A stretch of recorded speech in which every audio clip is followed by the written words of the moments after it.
Anxiety is one of the biggest problems in the society today. There may be numerous causes behind that, like job insecurity, family problems, stress at work, or financial stress, etc. It forces a person to think about the future, and in an attempt to know the future, he visits astrologers. But the person only ends up increasing his anxiety. How should a person train his mind so that he can be at peace, since nobody has been able to change the future? अब मैं प्रश्न का अनुवाद आपके लिए हिंदी में करूंगा, आप सभी सुनिए। यह आज का दूसरा प्रश्न है।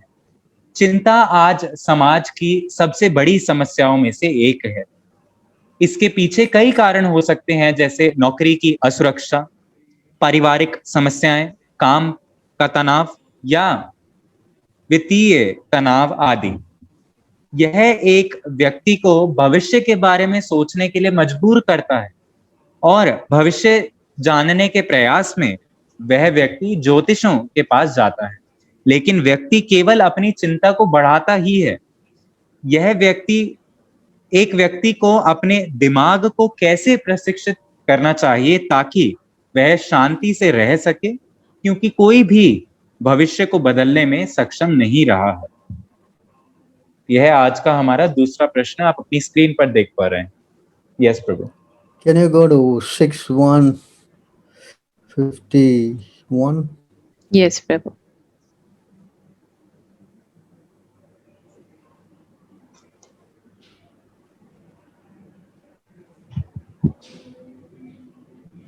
तो अब हम श्रीमद् भागवतम में जा रहे हैं, छठा स्कंद के पहले अध्याय के 51वें श्लोक पर। सूक्ष्म शरीर 16 अंगों से समन्वित होता है।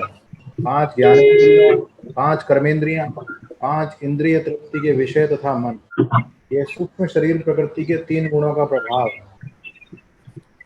ये दुर्लंघ प्रबल इच्छाओं से बना हुआ है। अतः ये जीव को मनुष्य जीवन, पशु जीवन तथा देवता जीवन में एक शरीर से दूसरे में देहांतरण कराता है। जब जीव को देवता का शरीर प्राप्त होता है तो वह निश्चित रूप से हर्षित होता है। जब उसे मनुष्य शरीर प्राप्त होता है तो वह शोक करता है, और जब उसे पशु शरीर मिलता है तो वह सदैव भयभीत रहता है। किंतु सभी स्थितियों में वह वस्तुतः दुखी रहता है। उसकी यह दुखित स्थिति, दुखित अवस्था संस्कृति या भौतिक जीवन में देहांतरण कहलाती है। तात्पर्य पढ़ो प्रभु। So you can see from here, because of the association of the mode of passion and ignorance, the living entity is always lamentating and in fearful condition.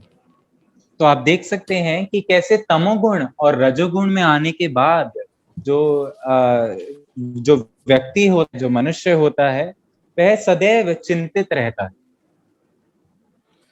So it's always lamenting and lamenting. वह सदैव इसी चीज के बारे में चिंतन करता रहता है और दुखी होते रहता है।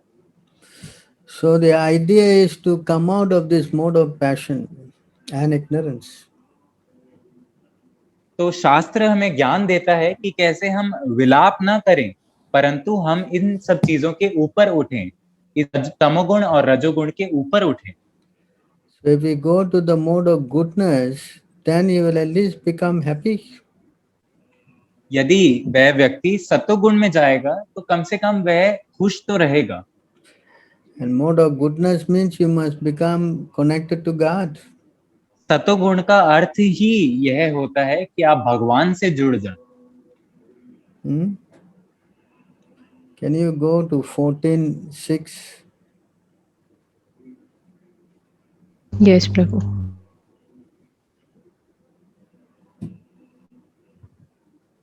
अब हम भगवत गीता में जा रहे हैं, 14वें अध्याय के 6ठे श्लोक पर।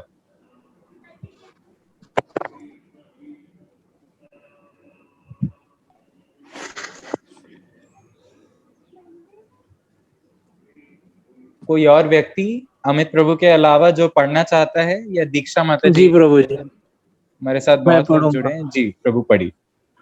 जी। हे निष्पाप सत्वगुण अन्य गुणों की अपेक्षा अधिक शुद्ध होने वाले कारण, प्रकाश प्रदान करने वाला और मनुष्य को सारे पाप कर्मों से मुक्त करने वाला है। जो लोग इस गुण में स्थित होते हैं वे सुख तथा ज्ञान के भाव से बन जाते हैं। तात्पर्य: प्रकृति द्वारा बद्ध किए गए जीव इस प्रकार के होते हैं। कोई सुखी है तो और कोई अत्यंत कर्मठ है तो दूसरा असहाय है। इस प्रकार के मनोभाव ही प्रकृति में जीव की बद्धावस्था के कारण स्वरूप है। भगवद गीता के इस अध्याय में इसका वर्णन हुआ है कि वे किस प्रकार भिन्न भिन्न प्रकार से बद्ध है। सर्वप्रथम सत्वगुण पर विचार किया गया है। इस जगत में सत्वगुण विकसित करने के लाभ यह होता है कि मनुष्य अन्य बद्ध जीवों की तुलना में अधिक चतुर हो जाता है। सत्वगुणी पुरुष को भौतिक कष्ट उतना पीड़ित नहीं करते और उनमें भौतिक ज्ञान की प्रगति करने से की सूझ होती है। इसका प्रतिनिधि ब्राह्मण है जो सत्वगुणी माना जाता है। सुख का यह भाव इस विचार के कारण है कि सत्वगुण में पाप कर्म से प्राय मुक्त रहा जाता है। वास्तव में वैदिक साहित्य में यह कहा गया है कि सत्वगुण का अर्थ ही है अधिक ज्ञान तथा सुख का अधिक अनुभव। सारी कठिनाई यह है कि जब मनुष्य सत्वगुण में स्थित होता है तो उसे ऐसा अनुभव होता है कि वह ज्ञान में आगे है और अन्यों की अपेक्षा प्रभु नीचे करेगा श्रेष्ठ है। इस प्रकार वह बद्ध हो जाता है। इसके उदाहरण वैज्ञानिक तथा स्क्रॉल डाउन करेगा प्रभु जी।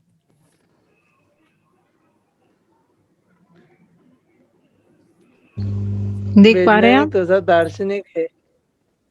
इनमें से प्रत्येक को अपने ज्ञान का गर्व रहता है और चूंकि वे अपने रहन सहन को सुधार लेते हैं अंततः उन्हें भौतिक सुख की अनुभूति होती है। बद्ध जीवन में अधिक सुख का यह भाव उन्हें भौतिक प्रवृत्ति के गुणों से बांध देता है।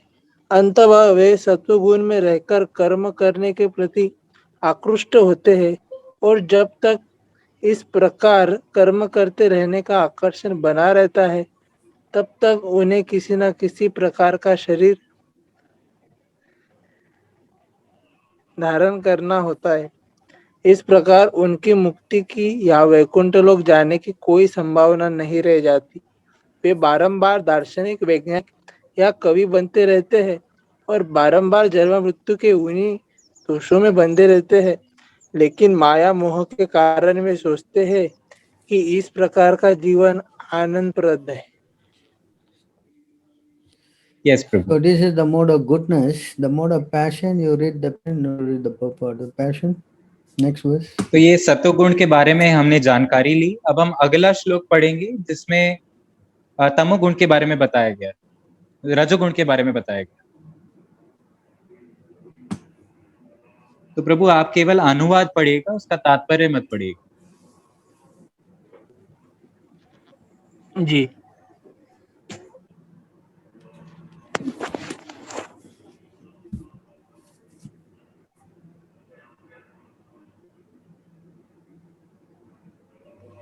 पढ़िए प्रभु। हे कुंती पुत्र, रजोगुण की उत्पत्ति असीम आकांक्षाओं तथा तृष्णाओं से होती है और इसी के कारण से यह देहधारी जीव सकाम कर्मों से बन जाता है। यस प्रभु। Next verse. अब हम अगला श्लोक पढ़ेंगे।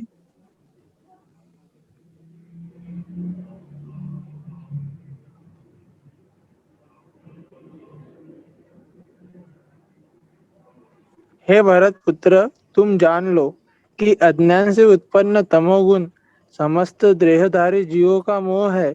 इस गुण के प्रतिफल पागलपन, प्रमाद, आलस्य तथा नींद है जो बद्ध जीव को बांधते हैं।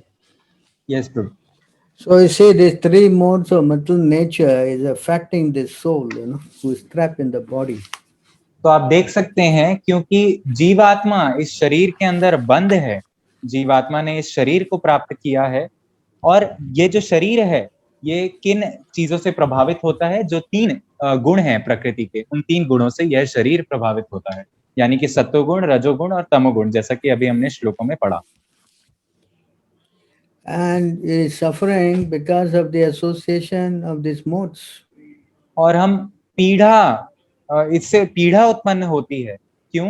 क्योंकि शरीर इन 3 गुणों के अधीन है। The only way he can come out is that if he can get connected to Krishna. केवल एक ही मार्ग है कि आप इन 3 गुणों के बाहर आ जाएं। यह मार्ग है कि आप भगवान श्री कृष्ण से जुड़ जाएं। 266 Bhagavad Gita. अब हम भगवत गीता में जा रहे हैं और वहां पे दूसरे अध्याय का 66वां श्लोक हम पढ़ेंगे।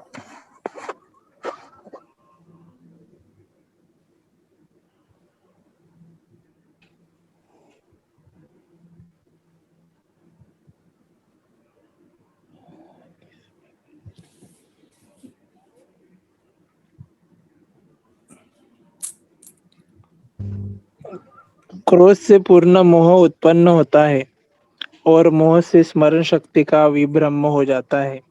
जब स्मरण शक्ति भ्रमित हो जाती है तो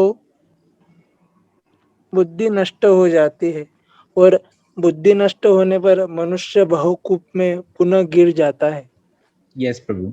So if you are not connected to Krishna, then how you get peace? And without peace, how you can get happiness? तो आप देख सकते हैं, जैसा कि इस श्लोक से भी आपको पता लगता है, मालूम हो कि यदि आप भगवान श्री कृष्ण के साथ नहीं जुड़े हुए, भक्ति कार्यक्रम में नहीं जुड़े हुए यदि आप, तो आपको केवल दुख ही दुख प्राप्त होंगे, आपको सुख से मिल सकता है। Can you read the purport? जी प्रभु, आप तात्पर्य पढ़ना चाहते हैं? जी प्रभु। तात्पर्य। श्री रूप गोस्वामी ने हमें यह आदेश दिया है, कृष्ण भावनामृत के विकास से मनुष्य जान सकता है कि प्रत्येक वस्तु का उपयोग भगवान की सेवा के लिए किया जा सकता है। जो कृष्ण भावनामृत के ज्ञान से रहित है, वे कृत्रिम ढंग से भौतिक विषयों से बचने का प्रयास करते हैं। फलतः वे भवबंधन से मोक्ष की कामना करते हुए भी वैराग्य की चरम अवस्था को प्राप्त नहीं कर सकते। उनका तथाकथित वैराग्य फूल अथवा गौण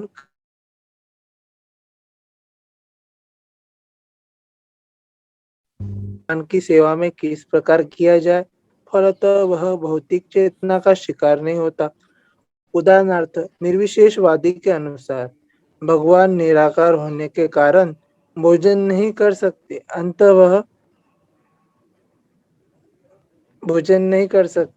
वह अच्छे खाद्यों से बचता रहता है। किंतु भक्त जानता है कि कृष्ण परम भोक्ता है और भक्ति पूर्वक उन पर जो भी भेंट चढ़ाई जाती है उसे वे खाते हैं। अंत भगवान को अच्छा भोजन चढ़ाने के बाद भक्त प्रसाद ग्रहण करता है। इस प्रकार हर वस्तु प्राणवान हो जाती है और अर्धपतन का कोई संकट नहीं रहता। भक्त कृष्ण भावनामृत में रहकर प्रसाद ग्रहण करता है, जबकि अभक्त इसे पदार्थ के रूप में तिरस्कार कर देता है। अंत निर्विशेषवादी अपने कृत्रिम त्याग के कारण जीवन को भोग नहीं पाता और यही कारण है कि मन के थोड़े से विचलन से वह भवकूप में पुनः आ गिरता है। कहा जाता है कि मुक्ति के स्तर तक पहुंचने जाने पर भी ऐसा जीव नीचे गिर जाता है क्योंकि उसे भक्ति का कोई आश्रय नहीं मिलता।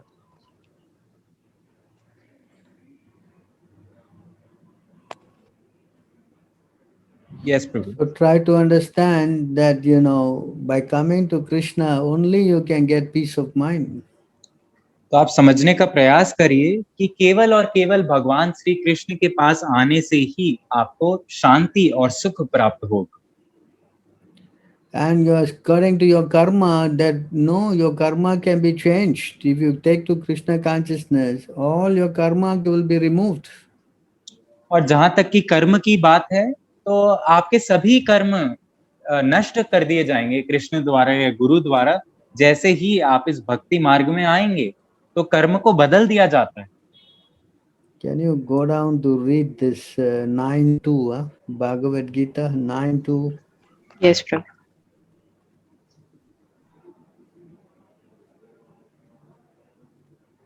अब हम भगवत गीता में जा रहे हैं 9वें अध्याय के दूसरे श्लोक पर।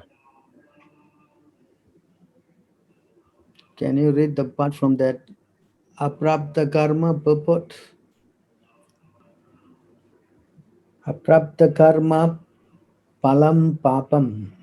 यस यस प्रभु, प्रभु। This is the one. Can you जी read from राम there? प्रभु, आप पढ़ना चाहते हैं? Can you read ji, from here? जो लोग इसका अनुवाद ये है। हाँ, जी जो लोग भगवत भक्ति में रत है, उनके सारे पाप कर्म चाहे फलीभूत हो चुके हो, सामान्य हो या बीच रूप में हो, क्रमश नष्ट हो जाते हैं। अंत भक्ति की शुद्ध कारिणी शक्ति अत्यंत प्रबल है और पवित्रम उत्तमम अर्थात विशुद्धतम कहलाती है। उत्तम का अर्थ तात्पर्य दिव्य है, तमस का अर्थ यह भौतिक जगत या अंधकार है और उत्तम का अर्थ भौतिक कार्यों से परे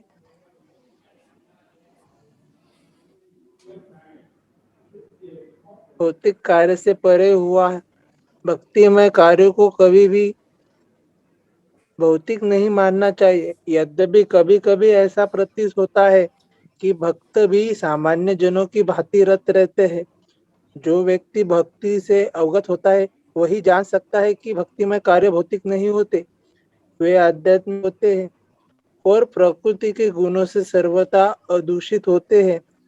कहा जाता है कि भक्ति की संपन्नता इतनी पूर्ण होती है कि उससे फलों का प्रत्यक्ष अनुभव किया जा सकता है।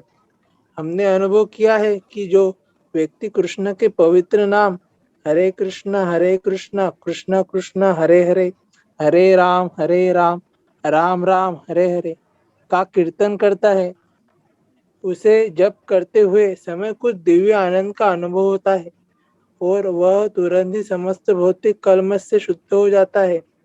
ऐसा सचमुच दिखाई पड़ता है। यही नहीं, यदि कोई श्रवण करने में ही नहीं अपितु भक्ति कार्यों के संदेश को ही प्रचारित करने में लगा भी रहता है या कृष्ण भावनामृत के प्रचार कार्यों में सहायता करता है, तो उसे कर्मश आध्यात्मिक उन्नति का अनुभव होता रहता है।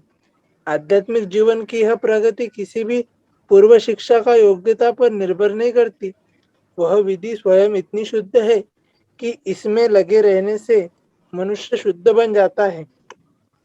वेदांत सूत्र भी इसका वर्णन के रूप में हुआ है, जिसका अर्थ है कि भक्ति इतनी समर्थ है कि भक्ति कार्यों में रत होने के मात्र से बिना किसी संदेह के प्रकाश प्राप्त हो जाता है। इसका उदाहरण नारद जी ने पूर्व जन्म में देखा जा सकता है।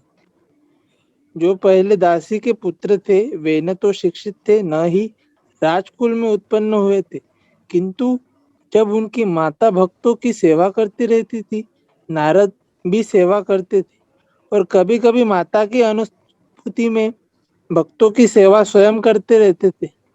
नारद जी स्वयं प्रभु, आप एक कहते हैं, सेकेंड रुकिए। प्रभु, the purport is long. You want us to read the whole thing? No, up to the Narada here finish. Yes प्रभु। So जी you can प्रभु। finish, yeah? Yes प्रभु, it is finished. So by taking up devotional service, all your karma is also finished. तो आप देख सकते हैं इस तात्पर्य से और इस श्लोक से कि जैसे ही आप भक्ति के कार्यक्रम में जुड़ते हैं, जैसे ही आप भक्ति करनी प्रारंभ करते हैं, वैसे ही आपके सभी प्रकार के कर्म जो हैं उनका विनाश हो जाता है, खत्म हो जाते हैं वो। You can go to 410 Bhagavad Gita. अब हम भगवत गीता में जाएंगे Yes, चौथे sir. अध्याय के 10वें श्लोक में। वहां से हम इस चीज को समझने का बेहतर प्रयास करेंगे।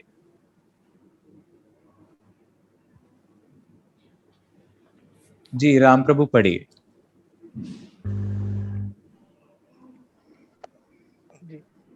आसक्ति भय तथा क्रोध से मुक्त होकर मुझ में पूर्णतः तन्मय होकर मेरी शरण में आकर बहुत से व्यक्ति भूतकाल में मेरे ज्ञान से पवित्र हो चुके हैं।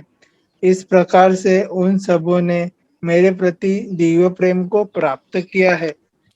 Yes, So you Prabhu. can see by taking to Krishna consciousness, many people in the past all became successful. तो आप देख सकते हैं श्लोक में भगवान बता रहे हैं कि जैसे ही एक व्यक्ति होता है जो कृष्ण भावनामृत आंदोलन से जुड़ जाता है, जब वो कृष्ण भावनामृत बन जाता है, तो कैसे ये सभी प्रकार के जो परेशानियां होती हैं उसके सर पे से हट जाती हैं, सभी प्रकार के कर्म नष्ट हो जाते हैं। So the solution of coming out of all this anxiety and lamentation is to take to Krishna consciousness. तो इस परेशानी का समाधान यही है कि हम कृष्ण भावनामृत आंदोलन से जुड़ जाएं। So if you start chanting Hare Krishna, then you will see how you come to the happy stage. तो अभी तो हम परेशानी के स्तर पर हैं, पर जैसे ही आप इस हरे कृष्ण महामंत्र का जप करेंगे, जो कि मंत्र है हरे कृष्णा कृष्णा कृष्णा हरे हरे, हरे राम राम राम हरे हरे, इस मंत्र का जप करते ही आप सभी परेशानियों से मुक्त हो जाएंगे और आप स्वतः ही प्रसन्न हो जाएंगे। But if you stay in the material world and material life, then you will be bothered with so much of problem, lamentation, anxiety, headache, so many things. पर यदि आप इस भौतिक जीवन में रहना चाहते हैं, इस जीवन काल को निभाना चाहते हैं, फिर तो आपके बहुत परेशानियां आएंगी और आप पूरे जीवन काल में विलाप करते रहेंगे, परेशानियों से आपका जीवन भरे रहेगा और सभी प्रकार की समस्याएं आपके जीवन में आएंगी। In fact, you will get into so many more problems and you have to go, after you die, you have to go to hell also.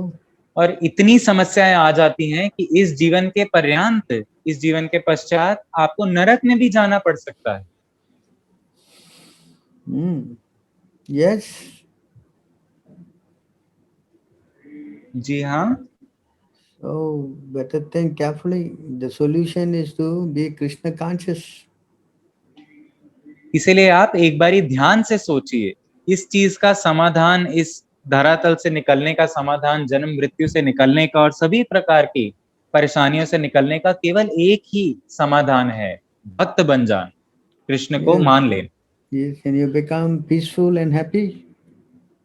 और फिर आप चिंता मुक्त हो जाते हैं और आप प्रसन्न बन जाते हैं। Otherwise, there's no solution to this. इसके अलावा कोई और समाधान नहीं है।